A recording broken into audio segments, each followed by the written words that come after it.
Hello everyone.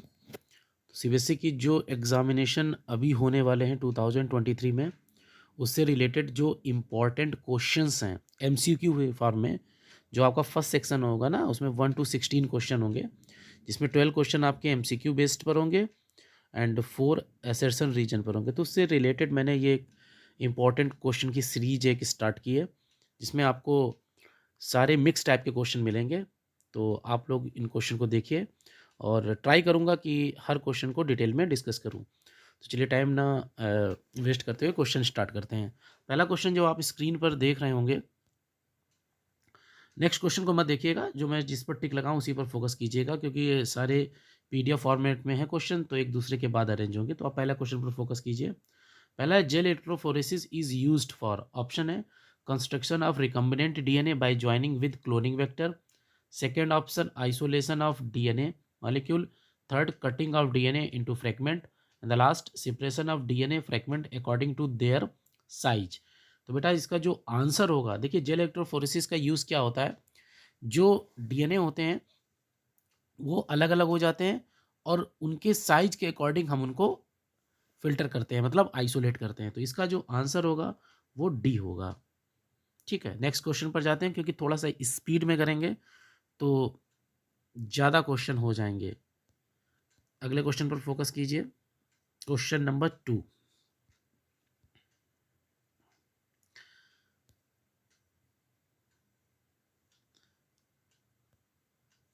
Question है, match column first with column second and select the correct option from the given code. आप देख लीजिए, मैं time भी दे रहा हूँ। कॉलम फर्स्ट में सारे दिए गए, Turner syndrome, linkage, Y chromosome, Down syndrome और इससे रिलेटेड ट्राइसोमी और ये मॉर्गन और टीडीएफ दिया गया है। अब आप मैच कीजिए कि कौन किससे मैच कर रहा है। मैचिंग टाइप का क्वेश्चन है और आप देखिए कि इसका कौन सा आंसर करेक्ट होगा। तो जब आप मैचिंग कर लेंगे तो बिल्कुल आपको पता चल जाएगा जो टर्नर सिंड्रोम है, ठीक है, उसका ये होता है, बहुत इजी है। लिंकेज किसने दिया था, तो लिंकेज दिया था आपका मॉर्गन ने। उसके बाद में जो आपका वाई क्रोमोसोम है वो आपका टीडीएफ से रिलेटेड है और डाउन सिंड्रोम है वो एक प्रकार का क्या है, that is the trisomy. Is it clear? तो इसका ऑप्शन डी करेक्ट हो जाता है। अगले क्वेश्चन की तरफ देखते हैं। Question number 3। मैं यहाँ पर क्वेश्चन एक साथ कर दे रहा हूँ। जो क्वेश्चन नंबर 3 है, द प्राइमेट विच एक्सिस्टेड 15 मेया वॉज, तो मतलब 15 मेया में कौन सा प्राइमेट ह्यूमन का जो मतलब एंसेस्टर है कौन सा था, तो इसका जो राइट आंसर है वो रामापिथिकस है। इसके बाद क्वेश्चन नंबर 4 पर आते हैं। Animal vectors are require for pollination, यानी पॉलिनेशन के लिए कौन सा एनिमल वेक्टर रिस्पॉन्सिबल है, जिसके द्वारा मतलब जिसमें पॉलिनेशन एनिमल्स के थ्रू होता है। तो इसका जो आंसर है वो यक्का है। ठीक है, बेस्ट एग्जाम्पल है यक्का और मौत का एग्जाम्पल है, चैप्टर नंबर 2 में दिया गया ये। इसके बाद क्वेश्चन नंबर 5 है, after an injury usually ATS injection is given it provide. देखिए बेटा, जो इंजरी मतलब जो टिटेनस का इंजेक्शन लगाया जाता है वो 10 ईयर लगभग इम्यूनिटी प्रोवाइड करता है। तो इसके कहीं कहीं पर मैंने देखा है, मोस्टली आंसर तो इसका बी है, क्योंकि जो टिटेनस का इंजेक्शन आपको लगाया जाता है उसके बाद में एंटीबॉडीज़ आपकी बॉडी में परमानेंट रहती हैं लगभग 10 ईयर, बट उसके बाद उनकी पोटेंसी कम होने लगती है, तो फिर आपको बूस्टर डोज लेनी पड़ती है, जैसे कोरोना के केस में हो गया ना बूस्टर डोज।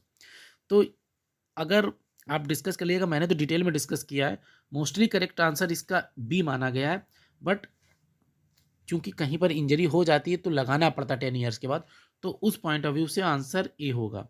ठीक है, तो कहीं पर ए भी है कहीं पर बी है, लेकिन मोस्टली करेक्ट जो होगा बेटा वो बी होगा, तो कंफ्यूज मत होइएगा। 6 है, total number of individual of a species per unit area and per unit time is called. ठीक है, तो ऑप्शन दिए गए, A population size, B population density, C demography and D है पॉपुलेशन डायनेमिक्स। तो इसका आंसर हो जाएगा बेटा आपका, बहुत इजी है, पॉपुलेशन डेंसिटी। बी ऑप्शन इसका करेक्ट होगा।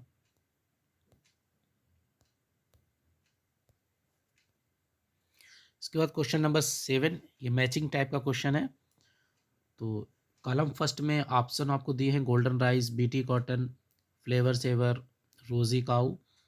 और इधर उसके सामने जो कॉलम सेकंड है इसमें protein, enriched milk, increased self life, enriched vitamin A, high yield and paste resistance.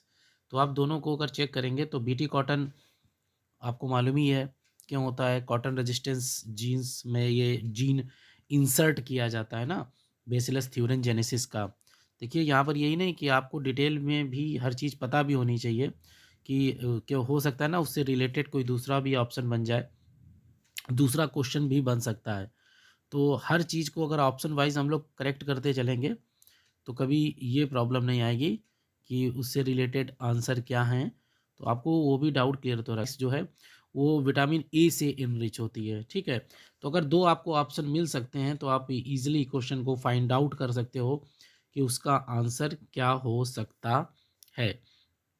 तो ए का अगर 3 होगा तो ए का थर्ड हो जाएगा, बीटी कॉटन जो है वो उसका फोर्थ ऑप्शन हो जाएगा, यानी बी का फोर्थ हो जाएगा।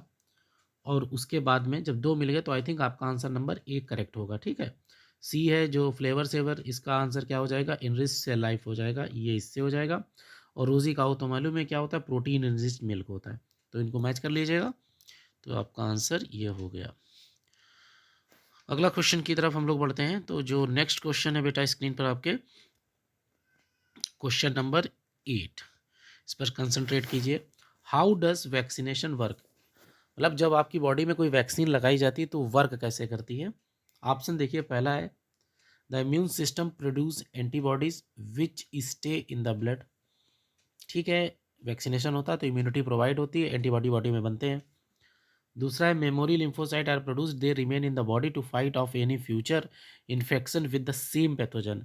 ये भी बात सही है, जैसे आपके मम्स, मीजल्स, कोरोना, इन सब की वैक्सीन लगी तो इनसे रिलेटेड मेमोरी सेल बन जाती जो हमारी बॉडी में सर्कुलेट करती रहती हैं। तो ये भी आंसर करेक्ट है। अब देखिए दो अगर आपके ऑप्शन करेक्ट हो गए तो इट मीन्स इसका ऑल ऑफ दीज वाला ही करेक्ट होगा।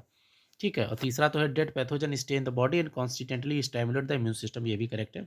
तो इट मीन्स इसका जो बेटा आंसर करेक्ट है वो कौन सा है, डी, ऑल ऑफ दीज। इसके बाद क्वेश्चन नंबर 9 की तरफ देखते हैं। Which one of the following can be used as biofertiliser, biofertiliser की तरह इनमें से किसका यूज हो सकता है। ठीक है, तो एनाबीना, एजेटोबैक्टर और एजोस्पाइरिलम बेटा तीनों बायो फर्टिलाइजर की तरह यूज होते हैं। तो ऑल ऑफ दीज है, बहुत इंपॉर्टेंट क्वेश्चन है ये, कई बार बोर्ड में पूछा गया है, कई बार पूछा जाता है सिम्बायोटिक कौन है, फ्री लिविंग कौन है, तो इस टाइप से तो इनकी अलग अलग स्पीसीज हैं। ठीक है, तो इस क्वेश्चन को आप अच्छी तरीके से प्रिपेयर कर लीजिएगा। देखिए क्वेश्चन कभी कभी बायो में रिपीट भी हो जाते हैं, तो आपको ये अपने माइंड में रखना है कि क्वेश्चन जो रिपीटेड क्वेश्चन है उनकी प्रिपरेशन अच्छी तरीके से हम लोग कर लें। बेटा जो क्वेश्चन नंबर 10 है इस पर बहुत कायदे से आप लोग फोकस कीजिएगा। और जो नया पैटर्न है आपका कॉम्पिटेंसी बेस्ड, आप देखिएगा जो बोर्ड ने सैम्पल पेपर भी आपको दिया है, आपके पास आया होगा सैम्पल पेपर 2 महीने पहले, उसमें मोस्टली क्वेश्चन अब जो आ रहे हैं मैं यही बताना चाह रहा था, लेकिन मैंने सोचा जब क्वेश्चन वो सामने पड़े तब आप लोग ज़्यादा समझ में आएगा कि जो अब आपका जो क्वेश्चन पेपर बनेगा या जो वो रियल प्रैक्टिकल बेस्ड है। मतलब आप लोग पहले डायरेक्ट क्वेश्चन आते थे कि आप उनका आंसर दे देते थे, but according to new education policy CBSE ये जांचना चाहती है कि बच्चे को प्रैक्टिकल बेस्ड नॉलेज है, मतलब जो थ्योरी है वो प्रैक्टिकली वो अप्लाई कर पा रहा है या नहीं। तो उसी से रिलेटेड ये क्वेश्चन आप देखेंगे। क्वेश्चन ये है कि एक लेबोरेटरी है, उसमें एक्सपेरिमेंट किया गया, तो यहाँ पैरामीशियम की 2 स्पीसीज बेटा है, मैं समझा के बता रहा हूँ क्वेश्चन। एक पैरामीशियम की स्पीसीज फर्स्ट है, दूसरी पैरामीशियम की स्पीसीज सेकंड है, और इनको एक दूसरी स्पीसीज के साथ में अगर अलग अलग जब ग्रो किया गया है तो फिर ये इसमें 4 ऑप्शन दे दिए गए कि जब इनको किसी दूसरी स्पीसीज के साथ में ग्रो किया गया है तो इनके जो मतलब ग्राफ है किस तरीके का रिप्रेजेंट कर रहा है, मतलब नंबर ऑफ इंडिविजुअल किस हिसाब से बढ़ रहे हैं या घट रहे हैं, क्या हो रहा है। मतलब आप समझ लीजिए ये 2 अगर पेट्री प्लेट है, इसमें एक पैरामीशियम है, एक पैरामीशियम ये है, और इसमें भी एक दूसरी स्पीसीज डाली गई फॉरेन, इसमें भी डाली गई। तो अब बताया जा रहा है कि ये वाला ज़्यादा ग्रो करेगा कि ये वाला ज़्यादा ग्रो करेगा कि दोनों ग्रो कम करेंगे। तो इसमें देखिएगा कि किस तरीके के ऑप्शन दिए गए हैं और आप लोगों को कौन सा इसमें करेक्ट लगता है। पहला है competitive exclusion occurred in this experiment. देखिए कम्पिटिटिव एक्सक्लूजन तो बिल्कुल ही नहीं है, क्योंकि ग्रोथ बेटा हो रही है दोनों में, आप देखिएगा, ठीक है, ग्रोथ हो रही है। अब ग्रोथ हो रही है तो किस तरीके से हो रही है, ठीक। दूसरा option, both species are affected by interspecific competition but species first is affected less. कह रहा है इंटर स्पेसिफिकली, मतलब इंटर स्पेसिफिक मतलब होता है टू डिफरेंट स्पीसीज में कंपटीशन तो हो रहा है, लेकिन कह रहा है कि स्पीसीज जो फर्स्ट है वो अफेक्टेड कम हुई है, उस मतलब ये स्पीसीज सेकेंड है, ये फर्स्ट है। तो कह रहे कि जब ये दूसरी स्पीसीज आई दोनों केसों में, तो ये वाली कम हुई अफेक्टेड हुई, ये वाली ज़्यादा अफेक्टेड हुई। ऐसा नहीं है, ये गलत ऑप्शन है बेटा, ठीक है। तीसरा ऑप्शन देखिए क्या है, both species are affected by interspecific competition but species two is affected less, और स्पीसीज जो टू है अफेक्टेड लेस है, तो ये सही है। क्यों, देखिए यहाँ पर ग्राफ ये था इसकी प्रेजेंस में, और यहाँ पर ग्राफ ये आया इसकी प्रेजेंस में, तो ज़्यादा डिफरेंस बेटा आप देखिए, मतलब जब स्पीसीज सेकेंड आई, ये स्पीसीज फर्स्ट है, तो ग्रोथ इसकी ज़्यादा कम अफेक्टेड हुई, इसकी ज़्यादा अफेक्टेड हो गई, मतलब यहाँ से ग्रोथ यहाँ पर आ गई और इसकी ग्रोथ यहाँ से यहाँ पर आई, तो ये डिफरेंस ज़्यादा है, ये डिफरेंस कम है, तो इसका आंसर सी वाला करेक्ट होगा। नेक्स्ट क्वेश्चन की तरफ प्रोसीड करते हैं, क्वेश्चन नंबर 11 की तरफ प्रोसीड करते हैं। क्वेश्चन नंबर 11 है, during transcription the site of DNA molecule at which RNA polymerase bind is called. देखिए ट्रांसक्रिप्शन क्या होता है, पहली बात तो आप समझ लीजिए, according to central dogma theory DNA से बनता है आरएनए और आरएनए से बनता है प्रोटीन, ठीक है। तो डीएनए से आरएनए के बनने को हम लोग बोलते हैं ट्रांसक्रिप्शन, मैं शॉर्ट में लिखे दे रहा हूँ टीसी, और आरएनए से प्रोटीन बनने को बोलते हैं हम लोग ट्रांसलेशन, टीएल लिखे दे रहा हूँ। और अगर डीएनए से डीएनए बनना है या आरएनए से आरएनए बनना है तो इसको रेप्लिकेशन बोलते हैं, क्या बोलते हैं, रेप्लिकेशन। मतलब डीएनए से अगर डीएनए बन रहा है तो डीएनए रेप्लिकेशन, आरएनए से अगर आरएनए बनना है तो आरएनए रेप्लिकेशन, यानी आरआर। तो ये सेंट्रल डॉग्मा थ्योरी है। अब यहाँ पर क्या कह रहा है इस केस में कि जब ट्रांसक्रिप्शन होता है, मतलब डीएनए से आरएनए बनता है, तो आरएनए पॉलीमरेज कहाँ पर बाइंड होता है, तो आरएनए पॉलीमरेज हमेशा बेटा प्रमोटर साइट पर बाइंड होगा। आप लोगों ने जब ट्रांसक्रिप्शन पढ़ा होगा, स्टडी की होगी, तो वहाँ पर ये साइट्स होते हैं, प्रमोटर, ऑपरेटर और टर्मिनेटर। तो प्रमोटर साइट पर ही ऑलवेज ये जो आरएनए पॉलीमरेज है ये बाइंड अप होता है।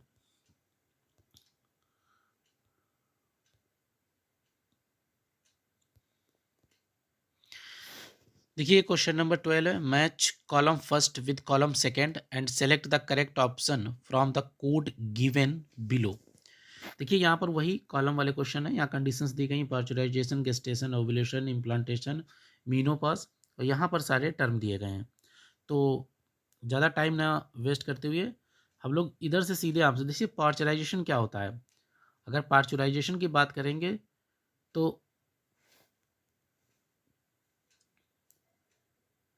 सिंपल से इधर साइड में ऑप्शन दिए गए हैं ना, आप उनको पहले देखिए, मैं समय भी दे रहा हूँ, ठीक। तो इसका ऑप्शन आपका हो जाएगा तीसरा, ये delivery of baby from uterus. Gestation क्या होता है,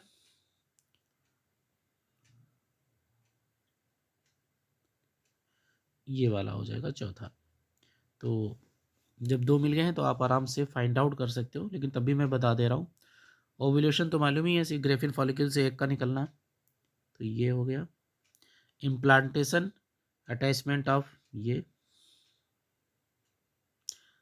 और लास्ट में जो बताया मीनोपास, तो आप लगा सकते हो आराम से।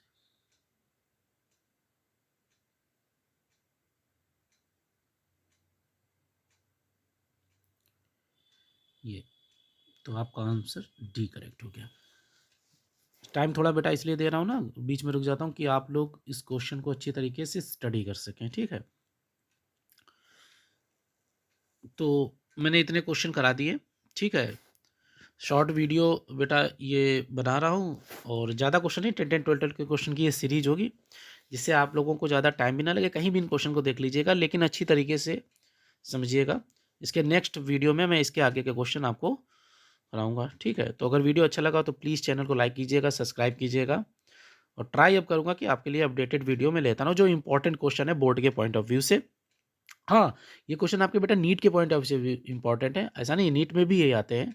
तो जो बच्चे स्टडी कर रहे हैं नीट की या बोर्ड की, तो उनके लिए दोनों के लिए ये क्वेश्चन इम्पॉर्टेंट है। तो इसके आगे थैंक यू बेटा।